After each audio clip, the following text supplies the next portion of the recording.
Hi, I'm Brian Crombie, and we're going to be talking on the Brian Crombie Show. We're going to be talking about politics, arts, business, and social issues on the Brian Crombie Show on Canada One TV.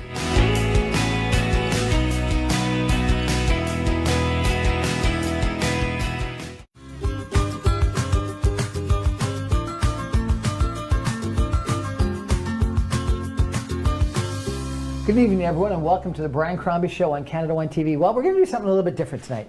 I had the pleasure of being interviewed for a magazine article by the gentleman I'm going to introduce you to, Chris May, and it was really kind of an interesting situation because usually I'm the guy asking the questions, and it was really fun having someone ask the questions of me.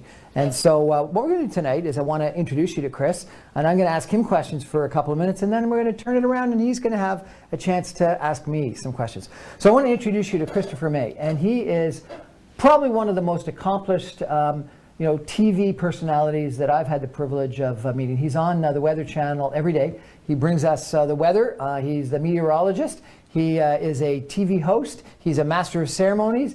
He can be hired to be MC for numerous different events, award shows, and other things. And on top of all that, he's a really very nice guy. Oh, thank you so much. It's the truth. That was very nice. Appreciate that. Chris, how are you? I'm doing very well. Nice flowered shirt. Yeah, I know, right? My God. Actually, Did they allow you to wear that on the Weather Channel? Well, if I don't say Weather Network at least once, I'm so sorry. Somebody's going to watch this and go, "What is the matter with you, man? Why didn't you correct anybody?" No. Weather Network. I apologize. Only because Weather Channel is the really popular 24-hour-a-day station in the United States. So they can get that confusion. You can also add something new that's just been added to my another arrow in my quiver is podcaster. We're doing different things to try and optimize, multiple platforms on the Weather Network. So stepping back a little bit from the day-to-day weather on the key wall, the Crombie key wall, which is kind of like this world we're in right now, because they're spreading that around with a lot of other with the meteorological team. But I do a podcast now on the history of weather, and it's called This Day in Weather History. You can get it wherever you listen to podcasts, but what I've done is it's given me the opportunity to go in and do research on every day in the calendar year. It's an everyday podcast, and it's given me the opportunity to go into research and find out how the nuances of weather have affected everything from forestry to urbanization, something that you are really big into, obviously. Well, I'd love to know about that Texas cold snap that we had 2 weeks ago that had such a big impact. And was that unusual, or had happened before? And it had happened before. It has happened before. It's just people have short-term memories when things like this happen. It has happened. I remember clearly within the past 15 years listening to actually the last time the Super Bowl was in Dallas. There was a cold snap just like that, and it was snowing, and because I was listening to one of the radio stations from the States, and they were broadcasting, going, I cannot believe how cold it is here. Now, what was unusual was the collision of the Gulf moisture that came up ahead of it. That didn't happen back then. That's what converted into all the freezing rain, the ice pellets, and the snow. And of course, it's like that ice storm we had in Ottawa like a decade ago. There it is. It was like a massive amount of destruction. That made this day in weather history. I remember talking about that and comparing it to the one from Quebec that happened in 98. So, Chris, how did you become the guy on the Weather Network? Well, you mentioned that I do a lot of public speaking. It was emceeing. I worked in entertainment for my whole life, and then I wanted to do something more. So I took a course in radio and television broadcasts and stuff like that, and got a job at a radio station. Of course, I get all the crappy jobs because I'm just the neophyte that just got started. So it would be like, I'm not going to go and MC that stupid mom and pop gig. You do it. So I did one, I did two, I did 1,000. I loved it. So then I went and I started doing more, and then people just hired me privately, and I got spotted at one of those by a friend of mine, and then from there it sort of blossomed into a job at a paying radio gig. Doing that, I got spotted emceeing for that radio station, and a television station in Hamilton saw me. I was doing those two side by side. Then I was doing another, not radio, not television, emceeing again, and somebody from the Weather Network saw me and said, you should apply. I said, well, I'm an entertainer. So I can play a weather person, but I'm not really a weather person. They said, we need people who can tell compelling stories.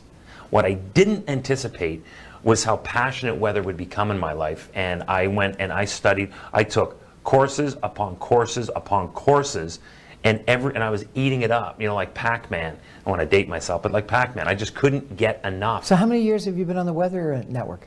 15. 15 years? Yeah, 15 years of the Weather Network. And you're standing up with a big climate, map behind you all the time? Well, that's the fun part. Is there's no map. It's walls, and people at home can't see this.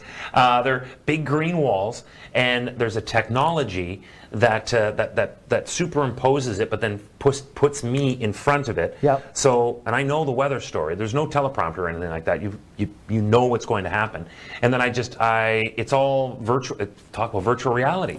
It's all, I have monitors everywhere in my peripheral, and through hand-eye coordination, you get used to it after 15 years. I can just pick off places and tell a story. I'm a storyteller. That's all it is. I'm a storyteller. I do that when I'm emceeing. I tell stories. And yet the map's not actually there. You're looking at the map on a monitor and trying to find your finger to point to the right spot. Yeah, if you're just starting, you're trying to find a spot to put your finger. When you've been doing it as long as I have, you know where it is. I know it's automatic. It's automatic. It's like I can talk to you right now, and I can actually see the weather patterns of today into tomorrow in my head still. So you do tell good stories, whether it's as an MC or on the Weather Network. I appreciate that. How did you become a good storyteller? Two things. I had good teachers. My dad was, sadly he passed away way too soon, but he was a public speaker. He was a salesman, so he had to tell stories to get people interested in, in buying, electrical insulation, because he worked for a big electrical engineering company.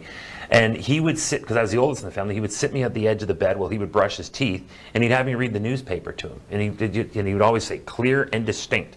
So he taught me the basics.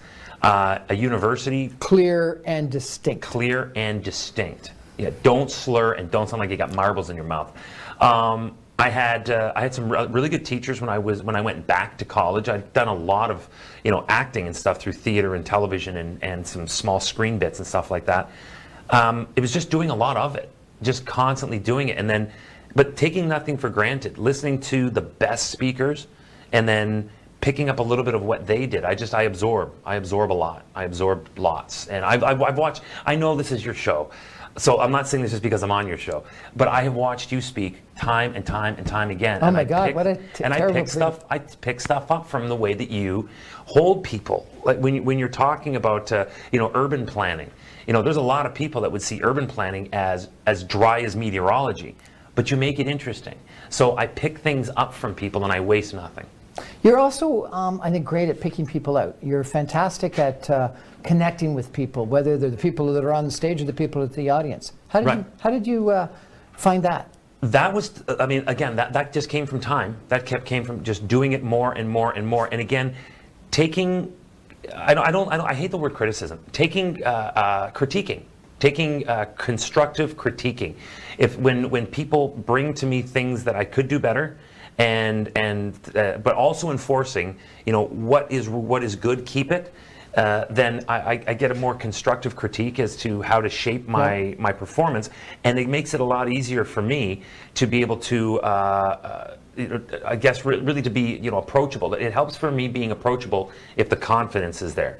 So once the confidence is there, it's easier for me to approach people, and I can break that down, that imaginary wall where there's person on stage with mic and people in audience. And that's what I like to do. Again, the same way that you do it. You break down that wall, that imaginary wall. What's the legacy of Chris May? Hey. Because that's going to be part 2. I'm still working on it. I want to make a difference. I want to help. I want to change people's lives. That's what I want. I want to be the cause of somebody's aha moment. I want them to go, I can't believe he just said that. The same way that I've had aha moments when watching some of the people that I aspire to be like one day. Chris May, catch him on the Weather Network or his daily podcast, or hire him as an MC, or go to an event that he's an MC at. Wonderful gentleman. Thank you so much. We're going to take a break and come back, and Chris is going to interview me. Yes! Stay with us.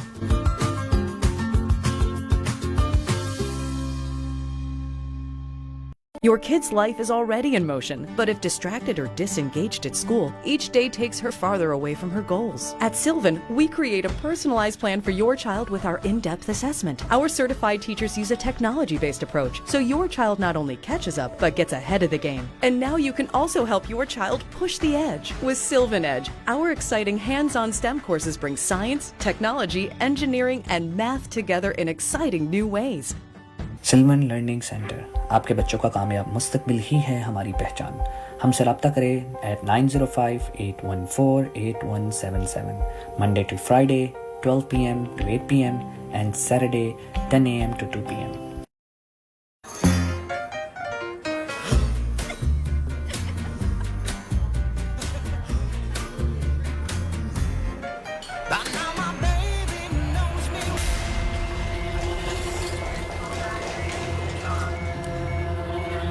एक छोटी सी तकरीब में शिरकत भी आपके प्यारों को कोविड-19 की जानलेवा बीमारी का शिकार बना सकती है।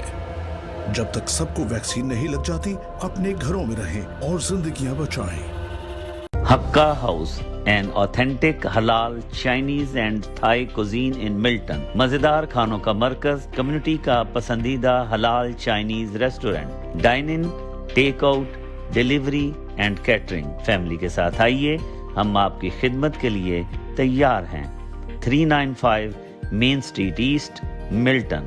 फोन नंबर 905-878-7800 और visit our website hakkahousemilton.ca.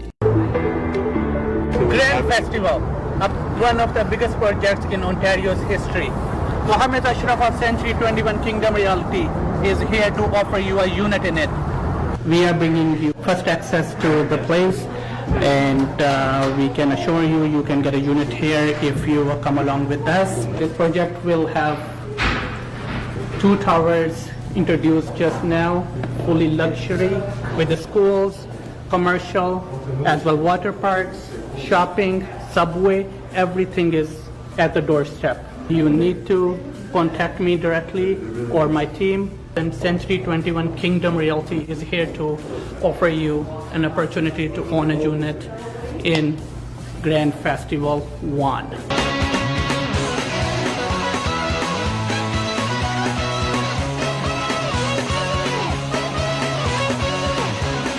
Assalamu alaikum.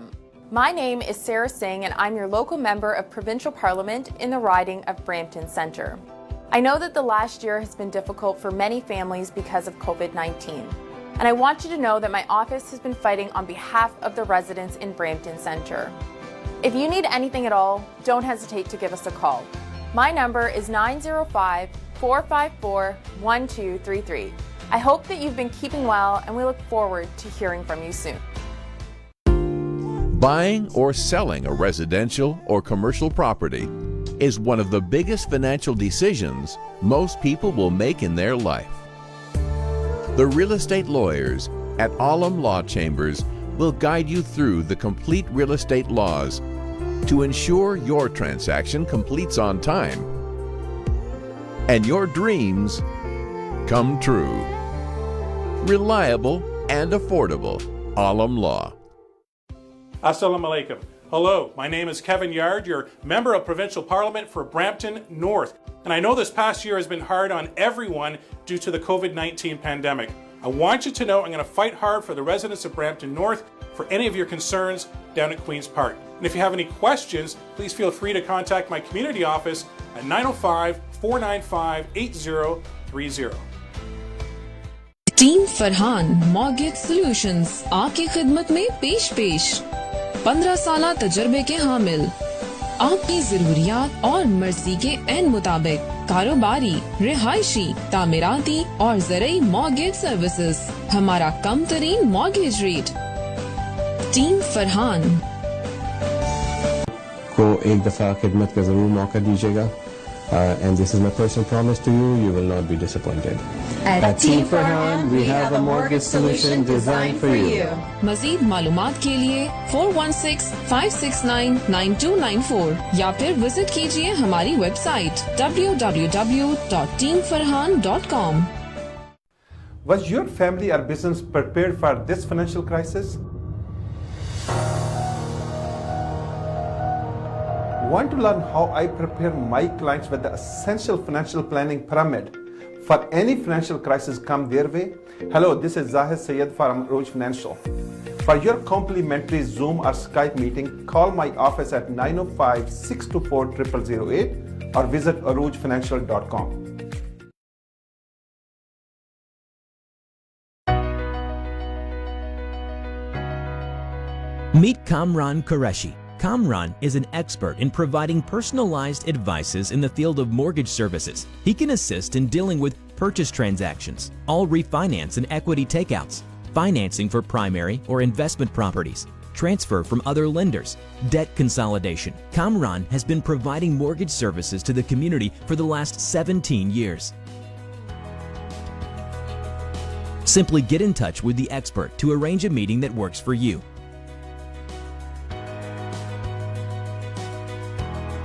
Please call Kamran at 647-280-6663. Hi, I'm Brian Crombie, and we're going to be talking on the Brian Crombie Show. We're going to be talking about politics, arts, business, and social issues on the Brian Crombie Show on Canada One TV.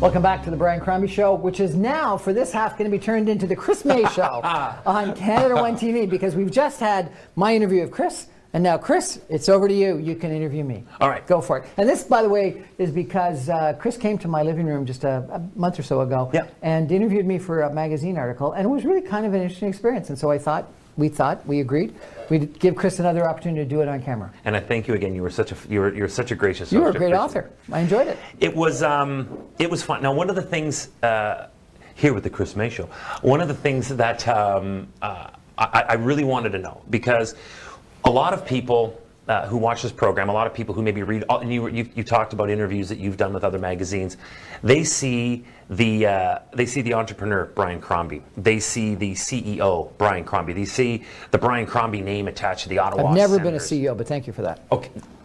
Have you not been a CEO? I've never been a CEO. How has that not happened? I've been a CFO. I've been a CFO, and I got to tell you, you're the first one publicly to know. Next Monday, I'm starting as a COO with a company. You got to get to the CEO job. I know. So Chief Operating Officer. CEO is pretty good. But so there's all of this. There's all of this success. There's all of this power. There's all of this knowledge. There's a lot of education, and you've got education in both Canada and the United States, and degrees. What I wanted to find out with that magazine article was who are you? Because I admitted that there was that intimidation factor I had to get past when I first met you, because I'd only read about you and heard about you. But then in meeting you that night, I knew that there was more to it than just that. But you have such an incredible insight into obviously politics, but then business. What came first? Now I know a lot of this is from the article, but I want to ask a few of these questions again. For you, what came first, business or politics? Well, that's a good question. I don't know. I think they both came at the same time. And I think the answer to your question about sort of what drives me is curiosity. I've always been unbelievably curious. And so when I was 12 years old or something like that, a second cousin of mine was running for leader of the Ontario Liberal Party in Ontario. Mm-hmm. My great uncle was Premier of Ontario in 1943, and his son, his name was Harry Nixon. His son was Bob Nixon, Robert Nixon, right. And he was leader of the party, the Ontario Liberal Party. He was running for leader, and I went and I joined his campaign and campaigned for him, and so that was an incredibly wonderful experience and really got me into politics. That summer, I think it was the same summer, a relative of mine, an uncle of mine, hired me to come and rake his beach. He had this big, beautiful beach house in Long Island, New York, and he was an investment banker on Wall Street in New York. And I went down and I spent the summer with him, and he had graduated from Harvard Business School in 1961. He was U.S. Naval Intelligence during the Korean War, so he was unbelievably smart. He spoke like 5 different languages. He worked in business on Wall Street in finance and mergers and acquisitions, and I fell in love with business. So I don't know what came first. When I was a young man, my 2 sort of idols were my second cousin, who was a politician, and my uncle, who was a businessman. Wow, so it came across the And the finish line at same businessman, time. fascinating enough, we spent a bunch of time talking about economics and politics, because he was an unusual businessman in that he was on Wall Street in investment banking, but he was a Democrat in the United States, and so he was very into, and also because of his military background, a historian, knew tons, and so it was a wonderful gentleman to sit and enjoy sunsets, and when I got a little older, some alcoholic beverages, and For medicinal purposes, of course. I had a great time. So that was one thing when you talk about sitting down and having these conversations. One of the things that I learned about you was you're more the person, and I guess we can tell this from this particular form and also your radio show that you have. You like more the long form conversations. Yep. And you told me at that time that the secret behind the most successful politicians are they have the ability to work a room at a dinner event and have 50 conversations with people before they get in. They have 50 conversations, they get out, because they master the 30 to 60 second conversation. Oh, if I had said that, I was wrong. So I don't think that is necessarily it doesn't signify necessarily a successful politician. I think that is what some politicians do. Right. But that's a very transactional kind of interaction and relationship. It's just to meet them and glad hand them. I think the most successful politicians actually leave you the impression that you've spent that good quality time with them, because they stop and get to know who you are and what you're all about, and they remember you. And so I'll tell you another story. So I was 16 years old. I had just been elected as commissioner for Toronto District on the Ontario Young Liberal organization, and Pierre Trudeau was the Prime Minister of Canada at the time, and he was going through the doldrums at the time. And so what they decided is he needed to reach out to understand what was going on. And I was one of, I think it was 50 people from across Canada that were invited to come and talk to the Prime Minister. And I'll remember it forever. And we were ushered in maybe 10 o'clock, maybe 9:30 in the morning into this big conference room. And there wasn't a lot of people, like a couple hundred, but there wasn't only 5. There was like 50 people. And we went around the room, and he listened all morning. And everyone spoke. And, it wasn't 30 seconds, but also wasn't half an hour. So maybe it was like everyone had 5 or 10 minutes to speak and to talk about their point. And then lunch, and then the Prime Minister spoke. He spoke for probably 2 or 3 hours.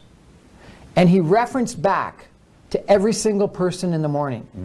And he had taken some notes with a name and like an issue, but he referenced, and he said, as Brian talked about this morning, his issue about, and he remembered exactly what people had said.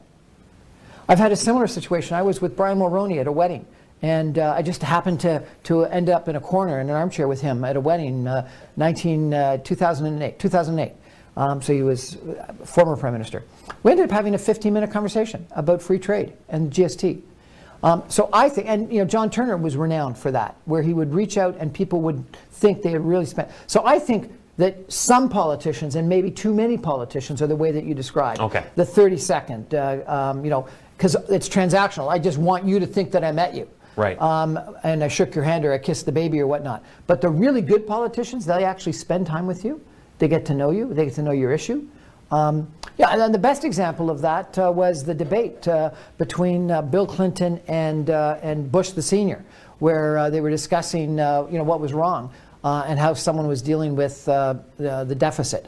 And the lady asked the question, and Senior Bush sort of dismissed it as she got it wrong. It wasn't the deficit that you're worried about; it's the economy. Right. And Bill Clinton gets out of he's on a stool, gets up, he takes his microphone, he walks over to the person and says, how does the economy, the deficit impact you?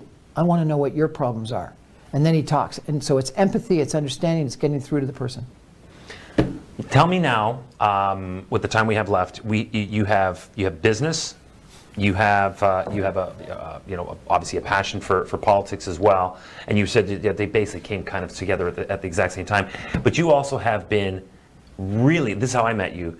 You've also been steeped in the arts as well. How did the arts find its way into business and politics? Because a lot of times, maybe this is the wrong. Maybe people get the wrong idea. But a lot of times you don't see the arts mixing well with business. They don't mix well with politics. But you're the trifecta. You're well, all other three. than one instance, I've always been in the business of the arts. So when I was a teenager, I never said you were an actor, but you do support the arts. You're going to be shocked by this. When I was a teenager, I was the lead singer in a punk rock band. No way! Yes. Oh, that is fantastic. Didn't last long, but never does. But I was, and it was a lot of fun.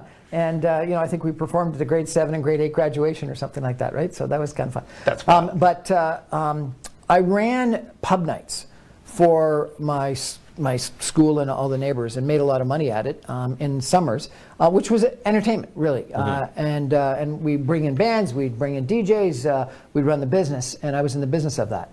Then my first job after college was keg restaurants, and I was in the business of leisure time industries, which is sort of entertainment with steak and seafood and the party and stuff like that led to a job in consulting for leisure time industries, which was tourism as well. And then after my master's, my job was with Disney, Walt Disney Company. And that was clearly in the business of entertainment. Yeah. And so I was working on films and how to finance films. I was working on amusement parks and how to design them and where to put them and what to locate around them, restaurants, hotels, Pleasure Island, stuff like that. So I was in the business of arts. And so I've, for a long period of time, been in the business of arts. And then, as I think you know, I was CFO for a hockey team. Yes. That's sort of in the business of entertainment.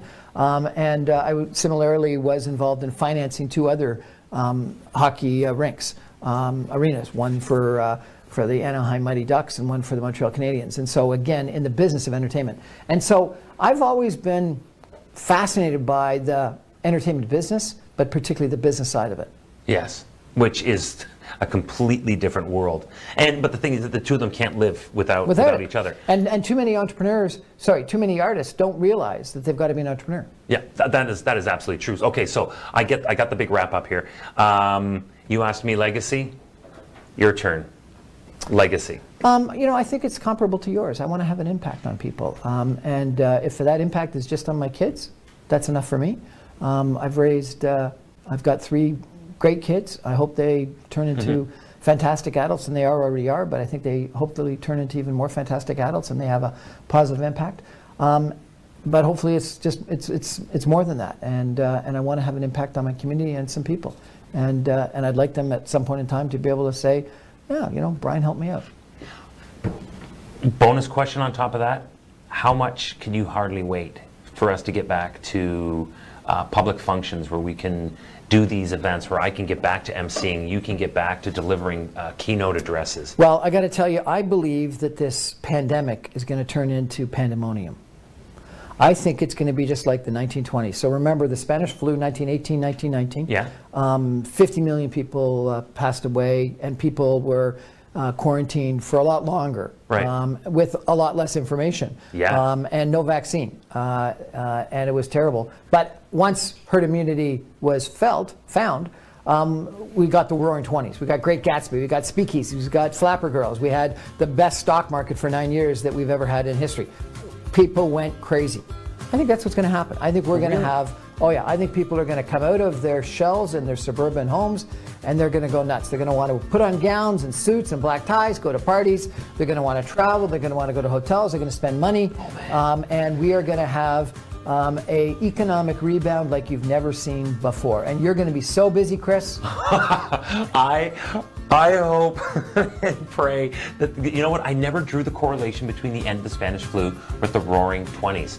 And we're in the 20s, ironically enough. It's going to be the Roaring roar. 20s. And so I think about it, pandemic to pandemonium. I like it. That's a book. That's a book. That's a new show. That's the Brian Crombie Show for tonight. Thanks so much, everyone, for joining us. Come back next Thursday night. Bye-bye.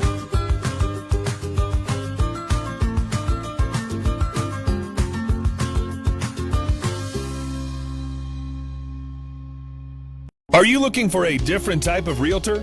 Meet Sohail Khan, broker owner of Century 21 Innovative Realty Inc. You don't need to know a lot about real estate, but you do need to know Sohail Khan, who knows a whole lot about real estate. He knows contracts, negotiations, research, he knows the market, and he really knows the area. When it comes to real estate buying or selling, Sohail Khan is a know-it-all. Get to know Sohail Khan. 416-822-0305 or at sohailkhan.ca. Experience excellence. Patna Kebab House. The taste you like, the cuisine you love. 2 locations to cater to your needs. Mississauga at 755 Queensway Road East, 905-897-1420. Scarborough at 1885 Lawrence Avenue East, 416-759-4920. All halal, dine-in, take-out, catering. Patna Kebab House.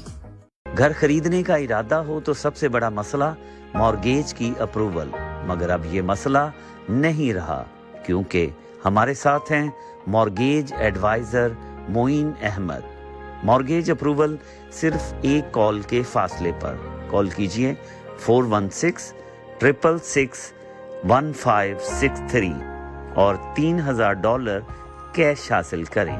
Some conditions apply. Call कीजिए 416-666-1563। Mortgage advisor Moin Ahmed. जब घर में आ जाएं कुछ अजनबी तो rescue करेगा rescue Canada. Bed bugs का हमेशा के लिए खात्मा।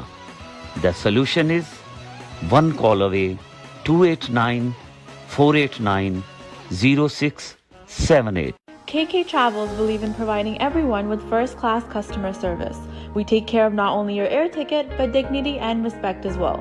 We are available on WhatsApp anytime for you, even while you are in Pakistan or any other destination. We provide the lowest price guaranteed and are open to price match any airline. We are KK Travels under supervision of Gas Khan at 905-367-9433 or visit www.gaskhontravels.com. Air wings travel and tours north America की सबसे बाएतमाद और fastest air travel services. 25 साल का तजर्बा लिए लातादाद affordable travel deals के साथ excellence in customer services on just 1 phone call. ये है air wings travel and tours. For booking call now 1855-247-9464 और 905-272-2300. Air Wings Travel and Tours. Consumer Choice Award recipients and GTA's top-ranked service provider, Dixie Electronics, authorized dealer of all major companies. Shop with a peace of mind and low prices are always guaranteed. I promise best customer service and lowest prices in GTA because we beat prices from all major stores and small stores. At Dixie Electronics, our motto is we sell quality and deliver confidence. Dixie Electronics and Appliances, 5120 Dixie Road, Unit 11, Mississauga. Phone number 905-625-5900. If you are looking for a reliable, professional, and affordable travel agency in your town, then your search is over. Global Travel and Tours is your personal travel partner. Our dedicated staff at Mississauga, Jeddah, and Islamabad is always ready to make your trip hassle-free, memorable, and cost-effective. We will assist you with hotel reservations, the transportation, visa assistance, and travel insurance. We are the #1 pilgrimage specialist for Hajj, Umrah, as well as ziyarats to Iran and Iraq. Global Travel and Tours is a one-stop solution for your travel, immigration, and Forex needs. We are IATA approved agents and an authorized Umrah agent. To book your holiday or Umrah package, please give us a call right now at 1-877-275-3555. We look forward to hearing from you.